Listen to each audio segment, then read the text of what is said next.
नमस्कार. चला मग आज आहे ना अक्षय तृतीया आहे. अक्षय तृतीयाच्या तुम्हा सर्वांना खूप खूप शुभेच्छा.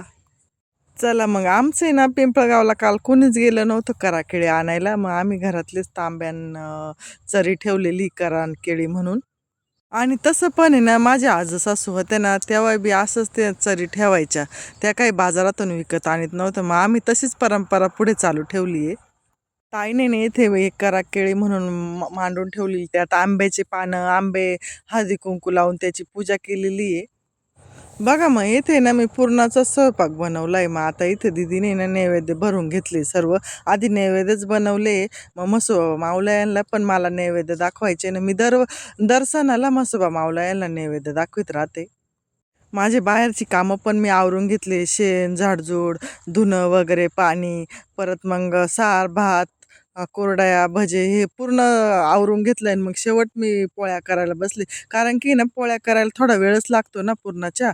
मग म्हटलं आता आपण शेवटच पोळ्या बनवायला बसू. बघा इथं बाबांच्या फोटोला पण ताट करून ठेवलंय नैवेद्यासाठी. इथे बाबांच्या फोटोला नैवेद्यासाठी ताट केलंय. तर मग तिकडे ताई मसोबा माऊला यांना पण नैवेद्य दाखवायला गेले. बाहेर आहे ना अण्णांनी ना कौलावरती आहार केलाय. मग ते ना आगिरी टाकून घेऊ राहिले. तूप टाकता गावठी, भात टाकता, रस टाकता, कोणी कोणी आंबा पिळता. तुमच्याकडे आहे का अशी पद्धत आगिरी टाकायची? आमच्याकडे अशीच पद्धत आहे आगिरी टाकायची. तर इथे ना अण्णांची आगिरी पण टाकून झाली. त्यांना गायींना पण नैवेद्य द्यायचे होते. गायींना पण नैवेद्य दिले अण्णांनी. मग आता इथे ना उपास करूला पण जेवायला बसवायचं. मग आता मामा आले उपास करू, बोलवलं होतं आम्ही मामांनाच जेवायला. मग आता अण्णा मामा बसले जेवण करायला.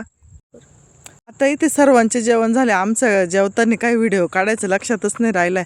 आणि घरात आहे ना खूप गरम होऊ राहिलंय. आम्ही आता सर्व जेवणं वगैरे, भांडे वगैरे आवरून आहे ना बाहेर बसलोय मस्त हवाशीर. आत्या पण आलेले आहे ना. म्हटलं चला बाहेरच बसू. बाहेर इतकी हवा आहे आणि घरात खूप गरम होतंय. आत्यान त्यांना पण जायचं होतं. म्हटलं एवढ्या उन्हाचे नका जाऊ, थोड्या वेळ बसा. मग इथे बाळा काका पण आले ना. मग आम्ही सर्वजण गप्पा करीत बसलोय. 4-5 वाजता आहे ना आत्या मामा गेल्यानंतर आहे ना मग मी घरात पण गेले. घरदार झाडले, भांडे वगैरे होते.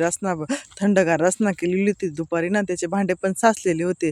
मग भांडे पण घसले आणि थोड्याशा पोळ्या पण बनवल्या. म्हटलं आता फिरायला पण जाऊ. मग फिरून आल्यानंतर थोडीशी भाजी बनवूया. मग आम्ही आता इकडे बाळाकाकाच्या इकडेच गेलोय फिरायला. म्हटलं चला काही भाजीला पण असेल तर बघूया. आज रविवार आहे, बाजारचा दिवस आहे, पण आम्ही काही बाजारला गेलो नाहीये. श्रीच्या पप्पांची थोडीशी तब्येत बिघडेली ना, मग काही गेलो नाही बाजारला. बाळाकाकांनी ना कांद्याची भाजी लावलेली. मग तिथूनच थोडीशी कांद्याची भाजी आणली उद्यासाठी भाजीला.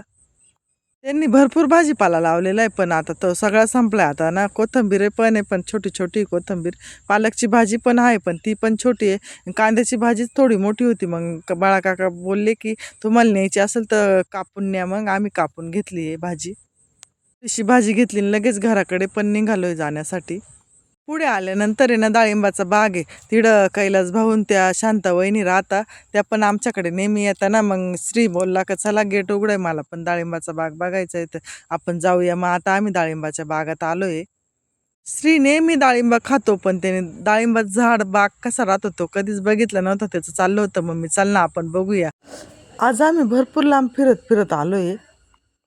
श्री बोलत होता का मम्मी डाळिंब कशी येतात. म्हटलं आता ही फुलं आहे, मग आता याला डाळिंब येतील. इथं राहत्या त्या ताई पण आमच्या सोबत आल्या होत्या डाळिंबाच्या बागेमध्ये.